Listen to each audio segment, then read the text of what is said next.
Hello everyone, welcome back to my channel. कैसे हैं आप सब? आई होप आप लोग बहुत अच्छे होंगे। तो अभी सुबह सुबह का टाइम है और मैं आपको दिखा रही हूँ अपना लिविंग रूम, क्योंकि बच्चे जाते हैं तो फिर यहाँ पे थोड़ी सी चीज़ें फैल जाती हैं, इधर उधर हो जाती हैं, तो उनको मैंने उनकी जगह पर रखा। और फिर इधर टीवी में लगा लिए हैं भजन, तो भजन बज रहे हैं और मेरी पूजा पाठ भी कंप्लीट हो गई है। उसके बाद आप चलते हैं सीधा किचन में, क्योंकि अभी हमारा ब्रेकफास्ट नहीं हुआ है। आज के ब्रेकफास्ट में मैंने बनाए हैं स्प्राउट्स, तो बच्चों को लंच में यही दिया है। और बच्चों के लिए मैंने सिंपल से छौंके थे, जीरा और थोड़े से मसाले डाल करके। और बच्चे कच्चा प्याज और टमाटर नहीं खाते हैं, तो ये प्याज टमाटर हम अपने लिए बना रहे हैं, मतलब मैं मेरे हस्बैंड के लिए और अपने लिए। तो मैंने थोड़ा सा गरम किया है और फिर प्याज टमाटर ऐड करके और प्लेट में निकाल लिया है। और दूसरी तरफ गैस पे चाय चढ़ी है, तो चाय भी बन गई है।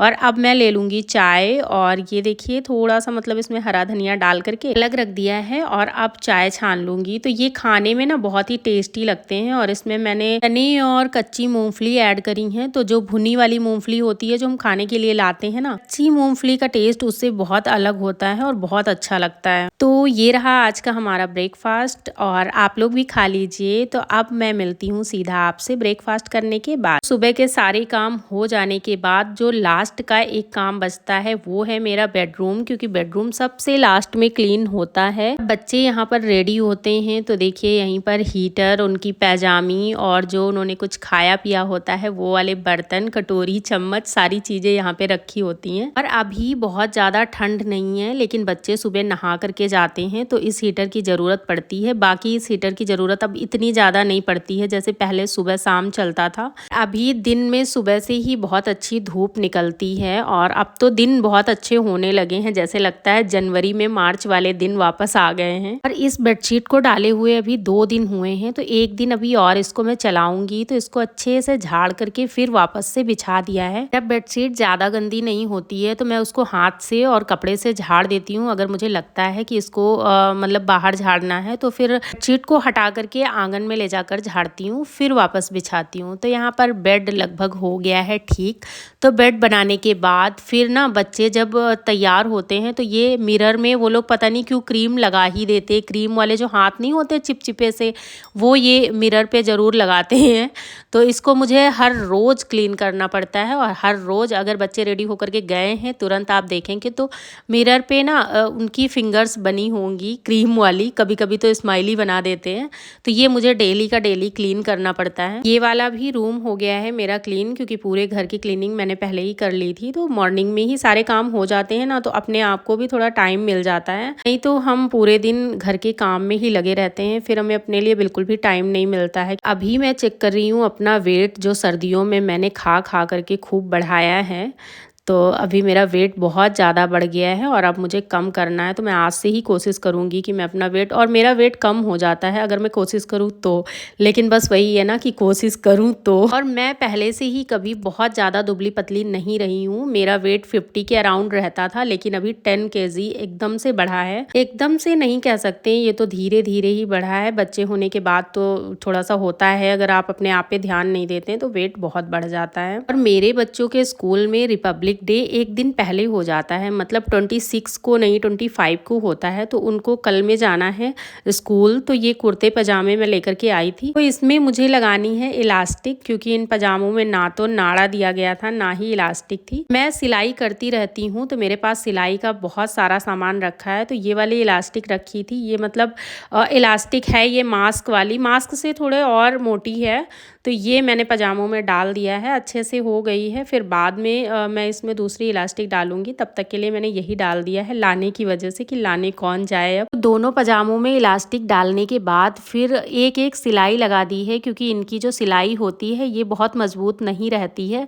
तो एक एक सिलाई अगर हम लगा देते हैं तो फिर कपड़े मजबूत हो जाते हैं। और बच्चों को स्कूल में वाइट कुर्ते पजामे की अक्सर ज़रूरत पड़ती रहती है। तो मेरे बच्चों के कुर्ते पजामे जो पहले वाले थे वो छोटे हो गए थे, क्योंकि जब मैंने एडमिशन कराया था 3 साल पहले, बच्चे मेरे 3 साल के थे जब मैंने उनका एडमिशन कराया था। अभी मैं उनके लिए कुर्ता पजामा लाई थी तो वो वाले अब इतने ज़्यादा छोटे हो गए कि वो तो आ भी नहीं रहे थे, तो इसलिए मैंने बच्चों के लिए दूसरा कुर्ता पजामा ले लिया। तो इसको अब पैक कर देते हैं वापस से, इसकी ज़रूरत कल सुबह पड़ेगी। तो ये सारा काम करने के बाद अब बारी आती है दोपहर का खाना बनाने की। तो दोपहर के खाने में आज मैं बना रही हूँ पालक पनीर। तो पालक पनीर पहले से ही मैंने बॉयल करके रख लिया है और उसको ठंडा भी होने के लिए रख दिया था। तो ठंडा हो गया, उसके बाद मेरे पास जिंजर गार्लिक पेस्ट नहीं है, तो इसके लिए मैंने लहसुन और 3 मिर्ची हैं और ये अदरक का टुकड़ा, तो इसको महीन महीन काट दिया है क्योंकि ऐसे ये जल्दी से पिसेगा नहीं, और छोटे छोटे टुकड़े अगर इसके होंगे तो वो अच्छे से पिस जाएगा।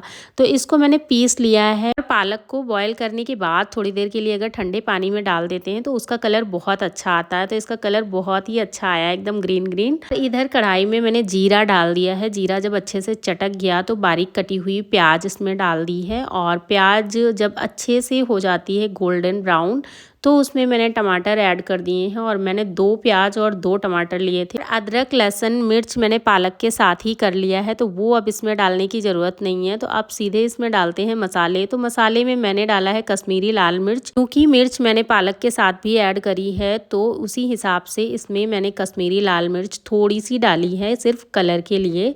और फिर इसमें 2 चम्मच भर के धनिया और गरम मसाला, स्वाद के अनुसार नमक, और लास्ट में ये आधा चम्मच सब्जी मसाला डाला है। और अब इसको अच्छे से चला करके भून लेंगे। तो ये देखिए बहुत अच्छे से मतलब कलर भी इसका आया है, और तेल जितना भी है ना ऊपर आने लगा है।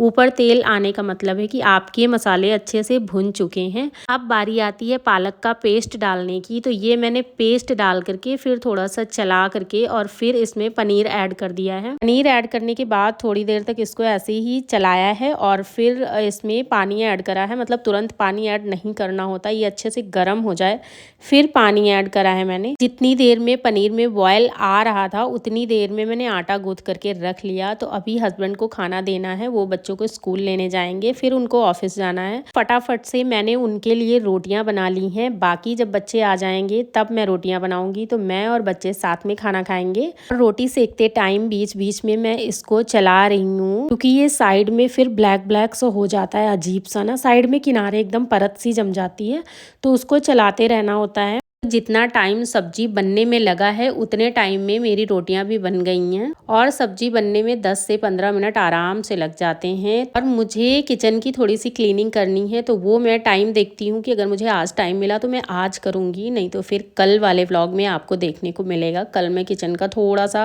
मतलब चेंज करने वाली हूँ, इधर का उधर, और कुछ नहीं। तो रेडी हो गया है दोपहर का गर्मा गर्म खाना, मतलब गर्मा गर्म रोटियाँ और पालक पनीर की सब्जी। तो ये सब्जी पराठे और रोटी के साथ बहुत अच्छी लगती है। अगर आप खाना चाहें तो चावल के साथ भी खा सकते हैं, लेकिन मेरे यहाँ ज़्यादातर रोटी और पराठे के साथ ही खाई जाती है, इसलिए मैंने इसके लिए रोटियां बनाई हैं। चावल अगर मुझे खाना होगा, मेरे घर में सिर्फ मैं ही चावल खाती हूँ, बाकी चावल उतना किसी को पसंद नहीं है, तो अगर मुझे खाना होगा तो मैं अपने लिए चावल बनाऊँगी। और मैंने इसकी जो ग्रेवी है वो थोड़ी सी गाढ़ी रखी है। अगर आप चाहें तो अपने हिसाब से पानी डाल करके इसको गाढ़ा या पतला कर सकते हैं। अब मैं लगा देती हूँ इनकी प्लेट। तो रोटी में मैंने घी लगा लिया है, और रोटी सिर्फ मैंने इनके लिए ही बनाई है, और अपनी रोटियां तो बाद में बनाऊंगी।